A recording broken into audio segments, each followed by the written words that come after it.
रोज जो है छापे डाले जाते हैं, तो लोगों को लगता था कि एक सरकार आएगी और हमारे जो हुकूक हैं, जिन हुकूक के ऊपर डाका डाला, जो सख्ती है, जो प्रॉब्लम्स हैं बेरोजगारी को लेके, दूसरों को लेके, नई सरकार आएगी और वो हमारा तहफ़्फ़ुज़ करेगी।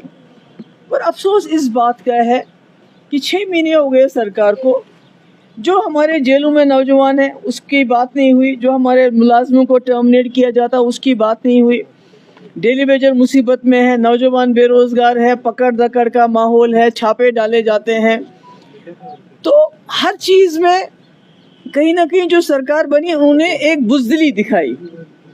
आती उन्होंने कहा कि हम मरकजी सरकार से कन्फ्रंटेशन नहीं चाहते हैं, कोई भी दिल्ली के साथ कन्फ्रंटेशन नहीं चाहता है, मगर आपने पहले ही हथियार डाल दिए।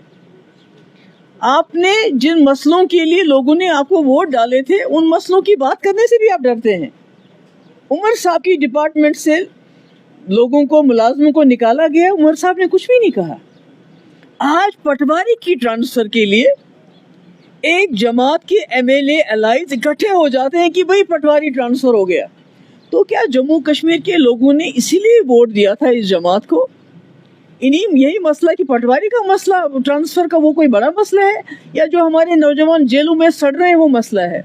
या जो हमारे रोज रेट्स पड़ते हैं वो मसला है? चाहे हमारी जो जामे मस्जिद है, हालात कहते हैं बिल्कुल ठीक है, उसके बावजूद बंद रहती है। जो असली मसले हैं उन पे तो बात ही नहीं करते हैं। पर पटवारी को कौन ट्रांसफर करेगा, VLW को कौन ट्रांसफर करेगा? तो मुझे लगता है ये बहुत बुरा है और इसमें सरकार खुद जिम्मेवार है, क्योंकि इन्होंने सरकार बनाते ही पहले ही हथियार डाल दिए कि हम जी दिल्ली वालों के। भाई आपको कौन कहता है झगड़ा करने के लिए?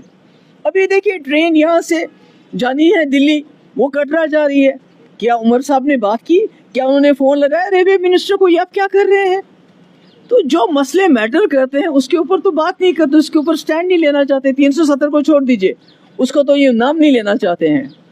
मगर जो मसले हमारे इस वक्त लोगों को तकलीफ देते हैं दिन ब दिन, जो लोगों की मुश्किलात है, उस पर तो कोई बात नहीं होती है। मगर पटवारी जी, LG साहब ने ट्रांसफ़र क्यों किया, हम क्यों नहीं कर सकते? तो ये तो मुझे लगता है ये एक इतनी बड़ी सरकार जिसको इतना बड़ा मैंडेट मिला है, उसके लिए मुझे लगता है ये अच्छी बात नहीं है कि इन छोटी छोटी बातों को लेके इतनी बड़ी मीटिंग बुलाना और उसके बाद क्या कहा।